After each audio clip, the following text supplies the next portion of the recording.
नमस्कार, मैं हूं आपके साथ प्रेरणा मिश्रा। जैसा कि आप जानते हैं कि आयुष्मान में हर बार स्वास्थ्य संबंधी समस्याओं पर खास जानकारी दी जाती है। इसी कड़ी में आज हमारे साथ स्टूडियो में मौजूद हैं डॉक्टर सैकत दत्ता, जो बंसल हॉस्पिटल में कंसल्टेंट हेमेटोलॉजिस्ट और हेमेटो ऑन्कोलॉजिस्ट एवं बोन मैरो ट्रांसप्लांट फिजिशियन हैं। डॉक्टर सैकत, आपका बहुत स्वागत करती हूँ बंसल न्यूज़ में।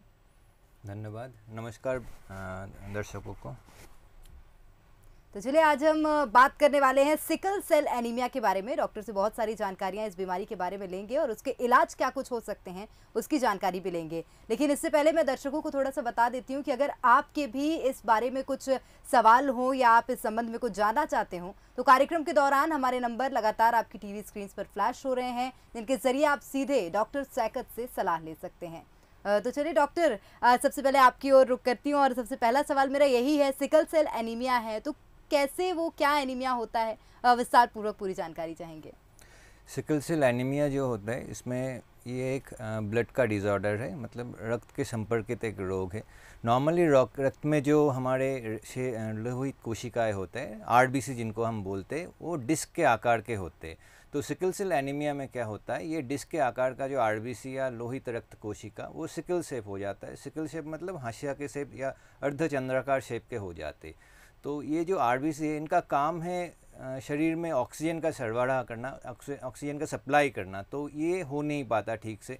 हमारे जो नसें हैं, वो नस में ये जो सिकल सेल है ये अटक जाते हैं। तो बॉडी के डिफरेंट जो ऑर्गन हैं उनमें ऑक्सीजन का सप्लाई, उनमें प्रॉब्लम आ जाती है। तो उसमें डिफरेंट ऑर्गन में डिफरेंट प्रॉब्लम, डिफरेंट सिम्टम के साथ पेशेंट हमारे पास आता है। पेन होता है किसी को, किसी का किडनी का समस्याएं होते हैं, किसी का एनीमिया बहुत ज़्यादा होता है। ये सब के साथ पेशेंट हमारे पास आते हैं। तो ये एक आरबीसी का डिसऑर्डर है जिसमें आरबीसी सिकल शेप के हो जाते हैं। बिल्कुल। तो शायद दर्शक समझ गए होंगे कि आरबीसी का डिसऑर्डर, यानी कि आरबीसी जब सिकल शेप के हो जाते हैं तो उसको हम सिकल सेल एनीमिया बोलते हैं। डॉक्टर, दूसरा सवाल मेरा ये है कि अगर सिकल सेल एनीमिया की बात करें तो क्या ये आनुवांशिक बीमारी है, माता पिता से बच्चे को मिलती है? एकदम, सिकल सेल एक जेनेटिक डिजीज़ है, जेनेटिक बीमारी है, ये एक आनुवंशिक बीमारी है। माता पिता अगर thalassaemia and sickle cell anaemia इनके वाहक है, जैसे माता और पिता दोनों ही सिकल सेल के वाहक और कैरियर है, या एक सिकल सेल वाहक और दूसरा थैलेसीमिया के वाहक है, तो बच्चे को 25% चांस होते हैं कि वो सिकल सेल एनीमिया से पीड़ित हो। 50% चांस ये होता है बच्चा भी एक कैरियर या वाहक हो। तो ये आनुवंशिक रोग है, तो ये फैमिली में रहता है। तो इसलिए एक पेशेंट को अगर सिकल सेल बीमारी हम पकड़ते हैं तो उनके फैमिली मेम्बर्स को भी हम टेस्ट करते हैं कि उनमें कैरियर स्टेट या डिफेक्टिव जीन है कि नहीं, ये जानने के लिए। बिल्कुल। सर, एक और सवाल है मेरा। सबसे पहले मैं आपसे एक और बात जान लेती हूँ तो मुझे लगता है दर्शकों को आगे सिकल सेल के बारे में बेहतर समझ में आएगा। अगर सिकल सेल एनीमिया की बात करें और नॉर्मल एनीमिया, दोनों में क्या अंतर होता है? कितने तरह के एनीमिया कह सकते हैं कि होते हैं? एनीमिया जो है बहुत तरह के हो सकते हैं, इनके कारण बहुत सारे हो सकते हैं। जैसे सबसे कॉमन जो एनीमिया हमारे पेशेंट में पाए जाते हैं वो आयरन की कमी से होता है। जो वेजिटेरियन डाइट लेते हैं उनके विटामिन B12 की कमी से एनीमिया हो सकता है। किसी को क्रॉनिक ब्लड लॉस हो रहा है, खून बह रहा है, तो उनको भी एनीमिया हो सकता है। बहुत सारे ब्लड कैंसर में एनीमिया होते हैं, या दूसरे तरह के कैंसर में भी एनीमिया होते हैं जो काफ़ी ओल्ड एज में देखा जाता है, ज़्यादा उम्र के लोगों में। तो बहुत सारे कारण हैं, लेकिन ये जो सिकल सेल एनीमिया है एक अलग तरह का कारण है, जो ब्लड के अंदर का एक बीमारी है। इसमें जो आरबीसी है या लोहित रक्त कोशिका है, ये खुद का प्रॉब्लम है। ये लोहित रक्त कोशिका का जो शेप है वो चेंज हो जाता है, उसका जो इंटरनल स्ट्रक्चर है वो चेंज होने के लिए ये बीमारी होती है। तो ये दूसरी एनीमिया से अलग है संपूर्ण, एवं इनका जो मैनिफेस्टेशन है, इनका जो सिम्टम है वो भी दूसरे एनीमिया से एकदम अलग है। बिल्कुल। सर, अगर उम्र की बात की जाए तो क्या कोई विशेष उम्र वर्ग होता है जिसमें सिकल सेल एनीमिया का बच्चे या लोग शिकार होते हैं? एनीमिया, ये जो एनीमिया है ये तो जेनेटिक है, तो जन्म के बाद से ये है बीमारी। लेकिन इनका जो मैनिफेस्टेशन है लोगों को पता चलता है usually after 6 month of age. पहले 6 महीने में बच्चों का कोई प्रॉब्लम नहीं होता, तो इसके बाद से कभी कभी बच्चों को बहुत पेन होने लगता है तो बच्चा रोने लगता है। टेस्ट कराए तो देखा जाता है उनका हीमोग्लोबिन कम हो गया। कभी कभी ये ज़्यादा उम्र में भी पाए जाते हैं, जैसे 15-20 सालों में ऐसे पेशेंट आते हैं जिनको पहली बार सिकल सेल एनीमिया का डायग्नोसिस हो रहा है, लेकिन वो प्रॉब्लम के बहुत पहले से ही है, लेकिन उनका जांच नहीं हुआ, इसलिए बीमारी पकड़ में नहीं आया। ऐसा बहुत सारे केसेस में होता है। जैसे सिकल सेल एनीमिया में बहुत ज़्यादा बॉडी में पेन होता है, इसलिए आर्थराइटिस या दूसरे कोई बीमारियों का ट्रीटमेंट उनमें चलता रहता है, तो उनको पता नहीं होता कि उनको सिकल सेल बीमारी है। तो ये एक आनुवंशिक बीमारी है जो जन्म के बाद ही पेशेंट के साथ है, लेकिन कब ये पकड़ में आता है, ये एज डिफरेंट होते हैं डिफरेंट पेशेंट के लिए। यूजुअली पहले 6 महीने में नहीं होता है कुछ, उसके बाद से ही ये बीमारी हमारे पकड़ में आते हैं। बिल्कुल डॉक्टर, मुझे लगता है कि अगर ये बीमारी पकड़ में ना आए मरीज़ के, तो ये भी एक बहुत बड़ी चुनौती और समस्या के रूप में खड़ी हो सकती है। तो अगर इस बीमारी को पकड़ना है तो उसके लक्षण क्या कुछ होते हैं जिससे पहचाना जा सके? एक तो इसका नाम है सिकल सेल एनीमिया, तो इसमें एनीमिया तो होते हैं, मतलब इसमें हीमोग्लोबिन कम रहते हैं।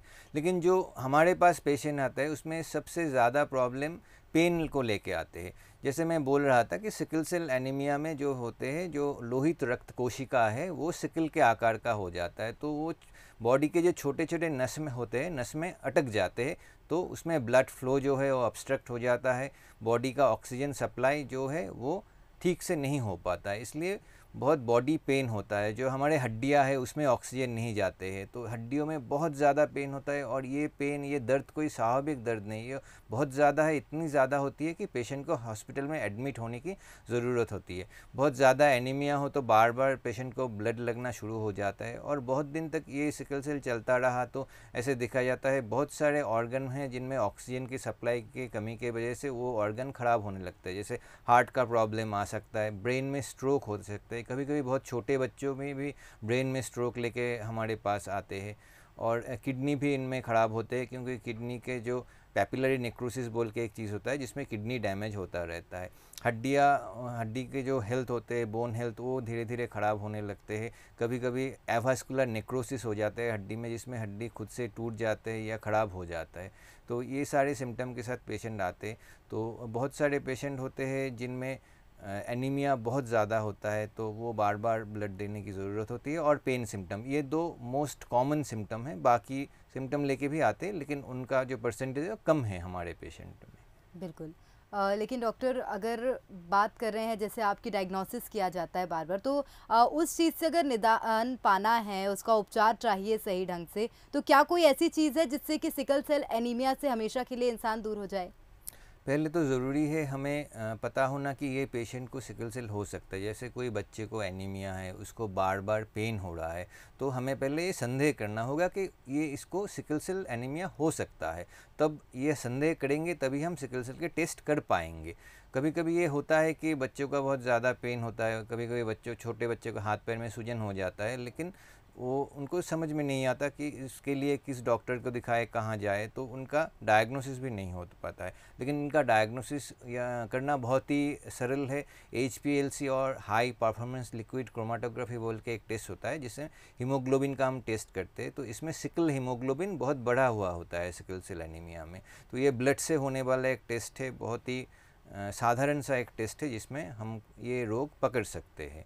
और एक बार रोग पकड़ में आ गया तो ये हमारे लिए काफ़ी सुविधाजनक होती है, क्योंकि इसका सही ट्रीटमेंट हम कर सकते हैं पेशेंट को। बिल्कुल डॉक्टर, लेकिन अगर बात की जाए कि इसका पूरी तरह से उपचार करना है हमें और इस बीमारी को पूरी तरह से दूर करना है, तो कैसे क्या कुछ उपचार में लाया जाए कि इस बीमारी से हमेशा के लिए निजात मिल जाए? पहले जो है कि ये एक जेनेटिक डिजीज़ है जो फैमिली में है, तो इसके लिए अगर हमें परमानेंटली कोई सल्यूशन करना है, क्योर करना है, तो ये बोन मैरो ट्रांसप्लांट से एकमात्र हो सकता है। लेकिन बोन मैरो ट्रांसप्लांट एक सहज सरल प्रक्रिया नहीं है, ये कॉस्ट भी बहुत ज़्यादा लगते हैं। मैच सिबलिंग होना, अर्थात HLA मैच ब्रदर और सिस्टर होना ज़रूरी होता है इसमें, नहीं तो कॉम्प्लिकेशन बहुत ज़्यादा होता है। और इसमें बहुत हाई डोज केमोथेरापी देके और इम्यूनोसप्रेशन देके पेशेंट को इम्यूनिटी का बहुत लो किया जाता है, जिसमें इन्फेक्शन का चांस काफ़ी होता है। तो बोन मैरो ट्रांसप्लांट जो है ये सभी के लिए नहीं है, लेकिन ये एकमात्र थेरापी है जिसमें ये बीमारी कम्प्लीटली हम क्योर कर सकते हैं। बाकी जो ज़्यादातर पेशेंट में हम जो करते हैं कि उनको ये जो पेन सिम्टम हो रहा है, बार बार बहुत पेन होता है, जिसको हम सिकल सेल पेनफुल क्राइसिस बोलते हैं, ये क्राइसिस कम हो, उनके हॉस्पिटल में जो एडमिशन हो रहे हैं बार बार, वो एडमिशन कम हो, बार बार जो इन्फेक्शन हो रहे हैं ये इन्फेक्शन कम हो। तो इसके लिए हम जो करते हैं, हाइड्रोक्सीयूरिया नाम का एक दवाई मिलता है जो हम देते हैं मरीज़ों को। तो ये दवाई से हमारा जो पेशेंट के बॉडी में जो हीमोग्लोबिन एफ होता है तो हीमोग्लोबिन एफ बढ़ जाता है। हीमोग्लोबिन एफ के बढ़ने से जो सिकल सेल का परसेंटेज है ब्लड में वो परसेंटेज घट जाता है। तब ये जो प्रॉब्लम है पेन की जो प्रॉब्लम है पेनफुल क्राइसिस वो कम होने लगते हैं। पेशेंट को बार बार हॉस्पिटल में एडमिशन होने की ज़रूरत नहीं होती। लेकिन कभी कभी देखा जाता है कि बहुत सारे पेशेंट को डॉक्टर ने ये दवाई शुरू किया, उसके बाद पेशेंट ने खुद से ही ये दवाई बंद कर दी है, या कभी कभी दवाई शुरू में हम कम डोज में शुरू करते हैं, उससे काम नहीं होता है, धीरे धीरे डोज़ को बढ़ाया जाता है, लेकिन पेशेंट कभी कभी होता है कि ये फॉलोअप नहीं करते, इसलिए सही जो डोज़ है उसमें मेडिसिन चल नहीं पाती। तो इसलिए मेडिसिन का इफ़ेक्टिवनेस जो है वो पूरा जो सुविधा है पेशेंट को मिल नहीं पाता। ये है एक पेन के बारे में। अगर पेशेंट को बहुत ब्लड जो खून की कमी हो रहा है, ब्लड बहुत हीमोग्लोबिन कम है, तो हम पेशेंट को ट्रांसफ्यूशन देते।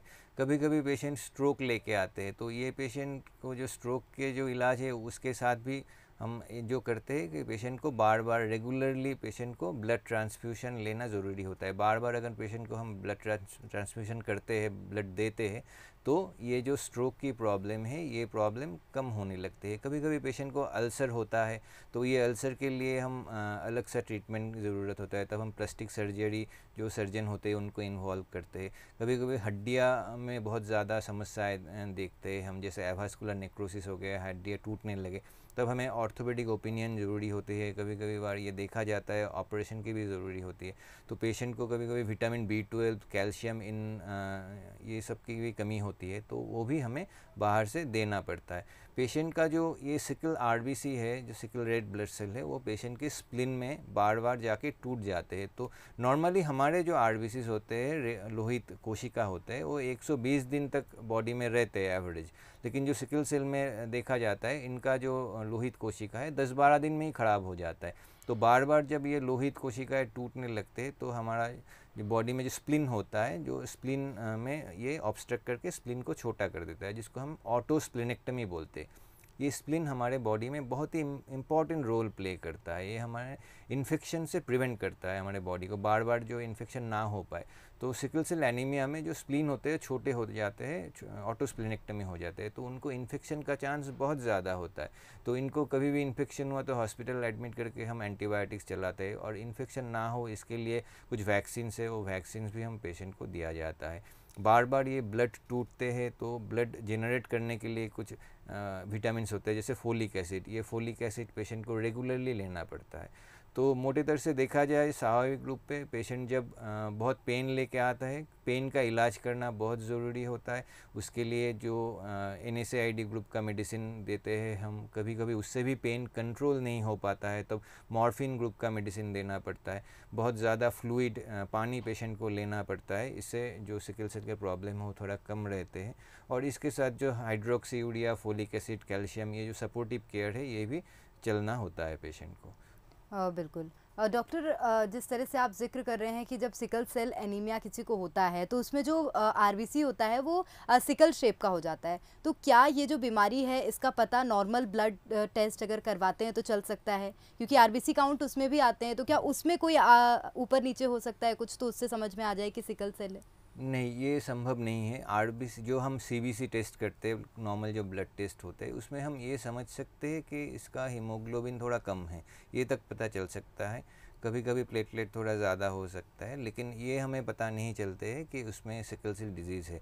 तो ये हमें पेशेंट के हिस्ट्री से सस्पेक्ट करना है कि पेशेंट को बार बार जो है वो पेनफुल क्राइसिस हो रहा है, तभी हम HPLC, हीमोग्लोबिन HPLC बोल के जो टेस्ट करते हैं, उससे हमें पता चलता है कि पेशेंट का जो सिकल RBC है, जो हीमोग्लोबिन S जिसको हम बोलते हैं, हीमोग्लोबिन S बहुत बड़ा हुआ है, तो फिर ही हम पकड़ पाते हैं बीमारी को। बिल्कुल। लेकिन एक और बात डॉक्टर आपने कही कि ये जेनेटिकली मतलब ट्रांसफॉर्म होता है, मतलब पेरेंट्स से उसके बाद वो बच्चों में जाता है, लेकिन क्या ऐसा हो सकता है कि किसी में अचानक से सिकल सेल जैसी समस्या आ जाए, कोई पर्टिकुलर एज ग्रुप यानी कि अबव 20 के किसी इंसान को, किसी मरीज़ को इस तरह की बीमारी आ जाए? नहीं, ये पॉसिबल नहीं है कि अचानक से ये हो जाए, क्योंकि ये जेनेटिक डिजीज़ है। बच्चे के जन्म के साथ ही ये जीन जो है, एक जीन पेरेंट्स मतलब एक माँ से और एक पिताजी से इनको बच्चों में आ जाते हैं। तो ये छोटे से ही है। अगर कोई 20 साल की उम्र में किसी का डायग्नोसिस हो रहा है, मतलब इसका पहले से डायग्नोसिस नहीं हुआ है, बीमारी पहले से ही थी, बीमारी के जो सिम्टम हैं वो पहले से ही था, तो लेकिन उनका जो सही जांच है वो सही समय पे हो नहीं पाया, इसलिए उनको डिलेड प्रेजेंटेशन हो रहा है। तो ये कारण हो सकते हैं। हाँ बिल्कुल। सर बार बार क्या स्टोन होना ये भी सिकल सेल का एक लक्षण हो सकता है? इससे भी हम समझ सकते हैं कि सिकल सेल जैसी बीमारी होगी तो उसका कुछ ट्रीटमेंट या क्योर करने के लिए कुछ आगे मेडिसिन ले सकते हैं? सिकल सेल एनीमिया में जो है हमारा जो रेड ब्लड सेल या लोहित कोशिका है वो ज़्यादा दिन बॉडी में ठीक तरह से नहीं रह सकते, वो टूट जाते हैं। और वो टूटते स्प्लिन में जाके जब ये आरबीसी टूट जाते हैं, आरबीसी के अंदर बिलीरुबिन होते हैं, तो ये बिलीरुबिन जो है बॉडी के अंदर बढ़ जाता है, तो पीलिया या जॉन्डिस होता है पेशेंट को। और बिलीरुबिन के बढ़ जाने से गॉल ब्लैडर में गॉल स्टोन होते हैं, तो स्टोन हो सकते हैं। ये सिकल सेल एनीमिया के पार्ट है। जब स्टोन से कोलिसिस्टाइटिस होने लगे, पेट में दर्द होने लगे, तो हम बोलते हैं कि उसका ऑपरेशन करा लेना ज़रूरी है पेशेंट के लिए। बिल्कुल। एक और लक्षण सर आपने बताया था कि हाथ पाँव में दर्द होता है, तो क्या वो दर्द रेगुलर जो भी बच्चा है, जो भी सिकल सेल का पेशेंट है, वो रेगुलर बेसिस पे वो दर्द फील कर सकता है, या कि कभी कभी होता है? मतलब मुख्य रूप से अगर कोई बुखार आता है, कोई समस्या है, तभी दर्द होता है? ऐसा है कि ये जो बहुत ज़्यादा दर्द है, जिसको हम सिकल में पेनफुल क्राइसिस बोलते हैं, ये कभी कभी होता है। किसी को ज़्यादा होता है, किसी को कम होता है। जो पेशेंट हाइड्रोक्सीयूरिया नामक मेडिसिन लेते हैं रेगुलरली, उनको थोड़ा कम होता है, लेकिन फिर भी ये हो सकता है, ये क्राइसिस है। और एक पेन है जिसको हम क्रॉनिक पेन बोलते हैं, जो काफ़ी पेशेंट को होता है। एटलीस्ट 50% सिकल सेल एनीमिया को थोड़ा थोड़ा पेन सारा दिन में ही होता रहता है, तो इसमें एक साइकोलॉजिकल इफेक्ट भी रहता है। लेकिन ये क्रॉनिक पेन भी है, जो एक पेन है बहुत ज़्यादा पेन, जिसके लिए हॉस्पिटल में एडमिशन ज़रूरी होता है, तब ज़्यादा फ्लूइड देना, बहुत ज़्यादा पेन के लिए मेडिसिन देना ज़रूरी है। और एक है क्रॉनिक पेन। तो दोनों तरह की पेन ही सिकल सेल एनीमिया में होते हैं। बिल्कुल। तो दोनों तरह के पेन कह सकते हैं सिकल सेल एनीमिया में होते हैं। दर्शकों को एक बार फिर से बता देती हूँ, अगर आपके इस समस्या से जुड़े कोई भी सवाल हैं तो टीवी पर लगातार नंबर फ्लैश हो रहे हैं, आप संपर्क कर सकते हैं और डॉक्टर से सीधा जुड़ सकते हैं, सवाल कर सकते हैं उनसे सीधे। डॉक्टर, मेरा एक सवाल और है। बहुत बार देखा जाता है कि एनीमिया के जो पेशेंट्स होते हैं वो खुद को क्योर नहीं कर पाते हैं, खाने पीने की डाइट भी अगर वो स्ट्रॉन्ग रखते हैं तो क्योर नहीं कर पाते हैं, तो क्या उनको सिकल सेल का ट्रीटमेंट लेने जाना चाहिए, टेस्ट कराना चाहिए? हर एक एनीमिया अलग सा होता है, तो उनका ट्रीटमेंट भी अलग सा होता है। कोई एनीमिया अगर आयरन के कमी से हो रहा है तो उसका ट्रीटमेंट आयरन है। कोई एनीमिया अगर विटामिन B12 या फोलिक एसिड के अभाव से हो रहा है तो उनका वो ट्रीटमेंट करना है, विटामिन B12 या फोलिक एसिड देना है। सिकल सेल एनीमिया किसी के अभाव से नहीं होता है, ये एक जेनेटिक बीमारी है जिसमें जो ग्लोबिन चेन है जो आरबीसी के अंदर, उसका प्रॉब्लम है ये। तो इसको हम सही एकमात्र जो कर सकते हैं बोन मैरो ट्रांसप्लांट से कर सकते हैं। दूसरे कोई ऐसे कोई जो दवाई या कोई खाने की हैबिट से इसको हम पूरी तरह ठीक नहीं कर सकते। लेकिन कुछ चीज़ें हमें जाननी होंगी। जैसे एनीमिया होते ही बहुत सारे लोग ये करते हैं, जो जैसे जो फूड आइटम में बहुत ज़्यादा आयरन होते हैं वो देना शुरू कर देते हैं। तो ये आयरन डेफिशिएंसी एनीमिया या आयरन की कमी से जो एनीमिया हो रहा है उसमें काम कर सकता है। लेकिन सिकल सेल एनीमिया में ये उल्टा हानिकारक हो सकता है, क्योंकि सिकल सेल एनीमिया पेशेंट को बार बार ब्लड ट्रांसफ्यूशन मिलता है, ब्लड चढ़ता है, तो उसके लिए उनका बॉडी का जो आयरन कंटेंट है, टोटल आयरन है, ऐसे ही ज़्यादा होता है। और आयरन एक ऐसी चीज़ है जो बॉडी के अंदर ज़्यादा कोई मेकनिज़म नहीं होता कि बॉडी में एक्सेस अगर आयरन हो उसको निकाल पाए बॉडी। तो ये आयरन बॉडी के अंदर स्टोर होने लगते हैं, ये लिवर में स्टोर होते हैं, हमारे डिफरेंट एंडोक्रिन ऑर्गन में स्टोर होते हैं। तो ये स्टोर होके वो ऑर्गन को डैमेज करना शुरू कर देते हैं। तो सिकल सेल एनीमिया में हमें पौष्टिक आहार लेना है, लेकिन ऐसा आहार नहीं लेना है जिसके अंदर ज़्यादा आयरन हो। हम ऐसा सोचते हैं कभी कभी कि ज़्यादा आयरन है इसलिए ये खाने से ब्लड बढ़ जाएगा। सिकल सेल एनीमिया में एकदम ऐसा नहीं है। ज़्यादा आयरन जिसमें है वो खाना आपको अवॉइड करना है, नहीं तो इससे बॉडी को और हानि पहुंचने की संभावना है। आपको पौष्टिक आहार लेना है जिसमें प्रोटीन ज़्यादा हो, कार्बोहाइड्रेट कम हो। तो यही मानना है, ये डिफरेंस है दूसरे एनीमिया से सिकल सेल एनीमिया का। बिल्कुल। एक बहुत अहम बात डॉक्टर ने समझाई है कि हर एनीमिया आयरन की कमी से नहीं होता है। तो अगर आप एनीमिया की समस्या से ग्रसित हैं तो पहले ये पता करें कि आपका जो एनीमिया है वो क्या सचमुच आयरन की कमी से, क्योंकि अगर नहीं है तो हानिकारक भी हो सकता है अधिक आयरन लेना। डॉक्टर, मैंने भी बहुत से पेशेंट्स को देखा है कि एनीमिया के पेशेंट्स होते हैं, लेकिन वो लोग जब आयरन के दवाइयाँ लेते हैं, आयरन की टैबलेट्स लेते हैं, तो उनको वो सूट नहीं करता है। बहुत बार शरीर में देखने को मिलता है, उनको स्टूल से संबंधित बहुत सी समस्याएं आती हैं। तो ऐसा क्यों होता है, उसका कुछ उपचार? आयरन जो है वो बहुत सारे लोग टॉलरेट नहीं कर पाते जब हम ओरल देते, तो इस क्षेत्र में हम जो करते हैं, पेशेंट को बोलते हैं खाने के बाद आयरन टैबलेट लो, तो उससे प्रॉब्लम थोड़ा कम होता है।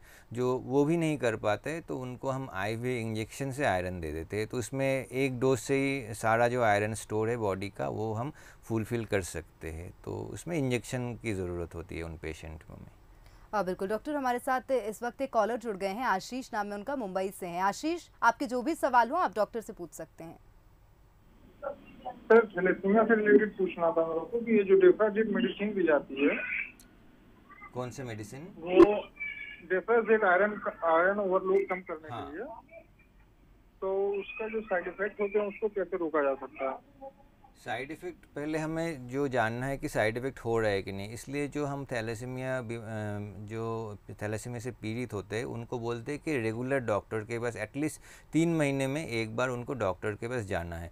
तो देखना है कि डेफेरिसिरॉक्स जिनको मिल रहा है, जो हम एक दवाई देते हैं, बॉडी में बहुत ज़्यादा आयरन होते हैं इस क्षेत्र में, तो आयरन कम करने के लिए वो दवाई होते हैं। तो ये जो दवाई होते हैं तो ये एक स्पेसिफिक डोज में दिया जाता है। फिर हम रेगुलरली पेशेंट का फेरिटिन टेस्ट करके देखते हैं कि फेरिटिन का लेवल जो है वो ठीक आ रहा है, ज़्यादा आ रहा है, कम आ रहा है। अगर फेरिटिन का लेवल कम आ रहा है तो हम डोज कम कर सकते हैं या डेफेरिसिरॉक्स बंद कर सकते हैं। फेरिटिन का अगर लेवल ज़्यादा आता है, कभी कभी हमें डोज को बढ़ाना होता है। लेकिन डेफेरिसिरॉक्स से बहुत सारे प्रॉब्लम भी है, जैसे कुछ नर्व का प्रॉब्लम होता है, कानों में सुनने का प्रॉब्लम हो सकता है, कभी कभी किडनी में भी प्रॉब्लम हो सकता है। तो ये रेगुलर जो है एवरी 3 मंथ हम पेशेंट का हिस्ट्री लेते हैं, ये सारे प्रॉब्लम हो रहे हैं कि नहीं पेशेंट को पूछते हैं और कुछ टेस्ट करते हैं, जैसे किडनी का टेस्ट करते हैं। तो उससे हमें पता चलता है कि ये मेडिसिन पेशेंट ठीक से ले पा रहा है कि नहीं, ये मेडिसिन हम कंटिन्यू कर पाएंगे कि नहीं, या बंद करना है कि नहीं। ठीक है, मुझे लगता है कि आशीष को उनके सवाल का जवाब मिल गया होगा। डॉक्टर, एक और आखिरी सवाल है मेरा, क्या कोई ऐसा संदेश है, क्या कोई ऐसी सलाह है जो कि आप पेशेंट्स को देना चाहेंगे? सिकल सेल एनीमिया एक ऐसी बीमारी है जो जेनेटिक है, जो अनुवांशिक है। जैसे हर बीमारी में हम बोलते हैं कि prevention is better than cure, तो ये सिकल सेल एनीमिया के लिए भी लागू है। ये बीमारी एक सोशल प्रॉब्लम है, तो इसको हमें रोकना है। सिकल सेल बीमारी एक बार हो गया तो पेशेंट को बहुत सारी दिक्कत आती है, बहुत सारे समस्याएं उनके सामने और उनके फैमिली के सामने खड़े होते हैं। लेकिन ये जो बीमारी है ये हम रोक सकते हैं कि जिनको हम जैसे बोलते हैं कि मैरिज से पहले जन्म कुंडली सब मिलाते हैं, तो इससे बहुत ज़्यादा ज़रूरी होता है मैरिज से पहले जो पार्टनर है, दोनों पार्टनर का हम हीमोग्लोबिन HPLC टेस्ट करें, जिससे पता चलता है कोई थैलेसीमिया का कैरियर या सिकल सेल एनीमिया का कैरियर है कि नहीं। अगर एक आदमी या औरत सिकल सेल एनीमिया का कैरियर है तो उनको जो पार्टनर चूज़ करना है, जिनके साथ शादी होना है, उनको ये कैरियर स्टेट नहीं होना चाहिए। अगर होगा तो बच्चे को 25% तक चांस होता है कि सिकल सेल बीमारी हो। तो ये एक ऐसी बीमारी है जो ख़तरनाक है, लेकिन जो हम रोक सकते हैं। रोकना बहुत सिंपल है, लेकिन ट्रीटमेंट करना इतना आसान नहीं। तो हमारा जो सारा जोर होना चाहिए कि ये बीमारी को हम रोक पाए। बिल्कुल। तो डॉक्टर जिस तरह से बोल रहे हैं कि ये जिस तरह से कुंडली मिलाई जाती है वैसे ही ब्लड टेस्ट कराने चाहिए और उसको भी मैच करना चाहिए। अगर कोई सिकल सेल एनीमिया का शिकार है तो कृपया वो उसका उपचार लें और अपना जो पार्टनर है वो ऐसा ढूंढे जो कि इस बीमारी का शिकार ना हो। बहुत शुक्रिया डॉक्टर, तमाम तरह की जानकारी साझा करने के लिए। नमस्ते। तो आज डॉक्टर सैकत दत्ता ने हमारे साथ सिकल सेल एनीमिया के बारे में कई जानकारियां साझा की। निश्चित रूप से आपको भी सभी सवालों के जवाब मिल ही गए होंगे। अपने स्वास्थ्य के प्रति बिल्कुल भी लापरवाही ना करें और सुरक्षित रहें। इसी के साथ हमारी खास पेशकश में फिलहाल इतना ही। कल फिर हाजिर होंगे एक नई स्वास्थ्य संबंधी समस्या को लेकर, साथ ही बताएंगे उसके उपाय। दीजिए इजाजत, नमस्कार।